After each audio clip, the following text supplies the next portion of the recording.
ആരോഗ്യവകുപ്പിന്റെ നേതൃത്വത്തിൽ ക്ഷയരോഗ നിവാരണ സമ്പർക്ക യാത്രയ്ക്ക് വണ്ടിപ്പെരിയാറിൽ തുടക്കം കുറിച്ചു. വണ്ടിപ്പെരിയാർ, വണ്ടൻമേട് ഭാഗങ്ങളിലെ തോട്ടം തൊഴിലാളികൾക്കായി ക്ഷയരോഗ ബോധവൽക്കരണവും സ്ക്രീനിംഗ് ക്യാമ്പുകളും നടത്തി. സംസ്ഥാന ആരോഗ്യവകുപ്പിന്റെ ക്ഷയരോഗ നിവാരണ 100 ദിന കർമ്മ പദ്ധതിയുടെ ഭാഗമായാണ് തോട്ടം മേഖല കേന്ദ്രീകരിച്ച് രോഗലക്ഷണമുള്ള ആളുകളുടെ കഫം സാമ്പിളുകൾ എടുത്ത വിദഗ്ധ പരിശോധന നടത്തി രോഗനിർണയം നടത്തുന്നത്.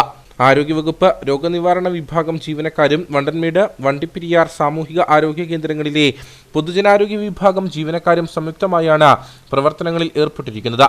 ഇതിന്റെ ഭാഗമായി പുറ്റടി ഹോളിക്രോസ് കോളേജിലെ NSS വോളണ്ടിയേഴ്സും അധ്യാപകരും സജീവമായി പരിപാടിയിൽ പങ്കെടുത്തു.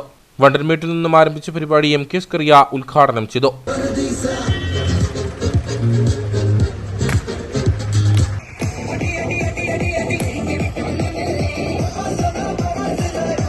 ജില്ലാ TB officer doctor Ashish Mohankumar സന്ദേശം നൽകി.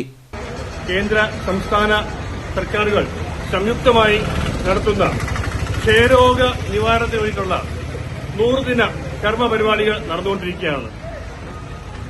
അതിന്റെ ഭാഗമായി നമ്മുടെ കേരളത്തിലും ഇടുക്കിയിലും ക്ഷയരോഗത്തിനുള്ള അവയർനെസ്, ക്ഷയരോഗത്തെ പറ്റിയുള്ള അവബോധവും ആ ലക്ഷണങ്ങളുള്ളവരെ കണ്ടെത്തി സ്ക്രീൻ ചെയ്ത് കണ്ടെത്തി കഫപരിശോധന നടത്തി നമ്മൾ നേരത്തെ തന്നെ ക്ഷയരോഗികളെ കണ്ടുപിടിച്ച് അവർക്ക് ചികിത്സ കൊടുക്കുകയാണ് ചെയ്യുന്നത്. 2025 കൂടി ക്ഷയരോഗ നിവാരണം എന്ന ഒരു ലക്ഷ്യത്തിലേക്കാണ് നമ്മൾ പോകുന്നത്. അതിന്റെ ഭാഗമായി ഇന്ന് നമ്മൾ നിക്ഷയ് സമ്പർക്ക യാത്ര തുടങ്ങുകയാണ്.